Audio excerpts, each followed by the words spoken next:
Have I told you that I'm tired of writing poems that end with body parts splashed across the page, that begin where some otherwise wasted town in rural Nebraska manufactured the small parts of 1,000-pound bombs so the children would have food on the table and roofs over their heads?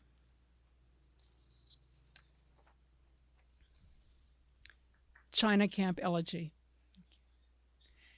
The pier will not be rebuilt. The harvest uprooted, burnt to the ground, people dispersed or buried under rubble, as if rubble were nothing more than the latest New York Times crossword.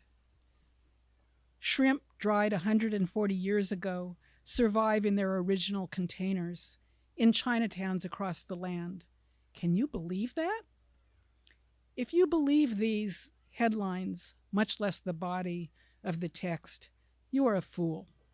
And I swim out into the polluted bay, lapping around the bare pilings, diving and searching for some remnant of the village, buried and exhumed for our diversion, buried and risen with the tide.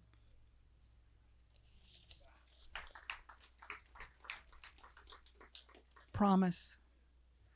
Arachne Ananse, you settle on my bathroom wall, stare back from a world of nameless fears.